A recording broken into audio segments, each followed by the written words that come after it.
And if you are seeking knowledge of math, you are in the right video.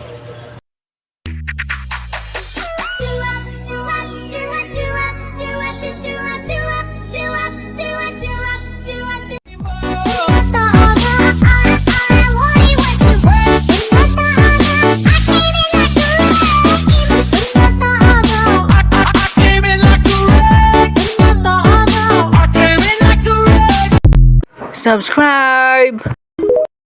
This time, we will tackle about connect section. But first, you need to know what is the connect section. So, let me present you what is the connect section. Connect section are generated by intersection of a plane with a cone. As you can see, I present in you is the place where they belong. Parabola, circle, ellipse, and the other one is the hyperbola. In the yellow lane, you see is the place where we get to measure this time. We will find the equation in every set of them for better as identify how it they used for. So, you know what is the connection? Connection having a four types. So that is have differentiation of each of them. So find the ellipse. There is a question I prefer for you to find the ellipse. So question is evaluate major axis with the coordinate of 0, 5. So as you can see, I present you the form to find the ellipse. This is the general form. So you need to find the value of this test because we have the evaluation of the x squared and y squared, which is this and this. So we need to find and the denominator, which is a squared and b squared. So how to find them? So this is how we used to. So find the a, the squared. So from the giving of to a, because we need to find the a, just a, not a squared. Need to find the a. So we are have giving of 20. So we have 20. So far. So now we have 20. So we are now having 20. So what we need to do is to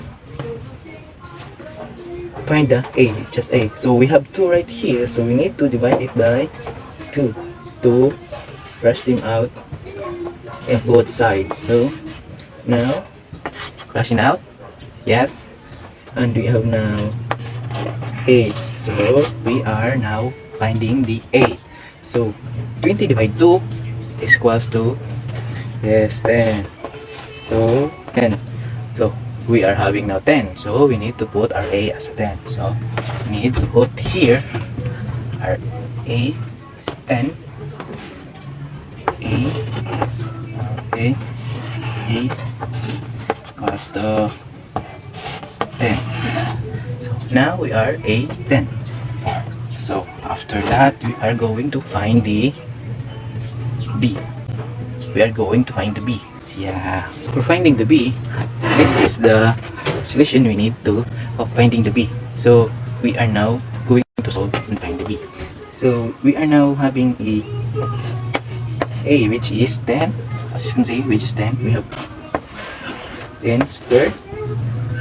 But we are finding the b, so we don't have a value of b. So we need to negative b squared to these sides because we need to find the b. So using the derivative inverse of b squared is going to b squared positive. So now we are having positive, but we have c squared. So going to back to derivative inverse 2 as the same as situation by b. So we know now, because this is positive, so becomes negative, so negative c squared. Yes, this is the final step. So we need to identify what is the c. As you know, what is the c of this given situation? Evaluate 20 major axis, which is the coordinate by 0 and 5. Yes, it is 5. So by substituting this, we are now having a 5 squared minus 10 minus 10 squared. So we are now this the final step. So square of b squared. Yes, that is. So now 10 times 10 is 100, minus 5 times 5 is 25, so we come up 25. So now we know that b squared, which is 75.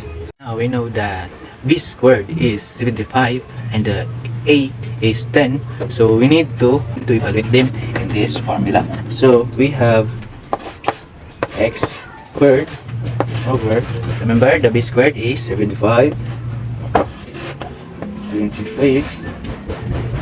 plus y squared.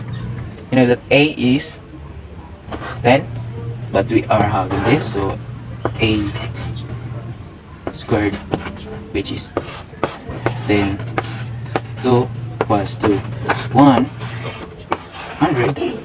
So we are now 100, so this is 100, and now came up of 1.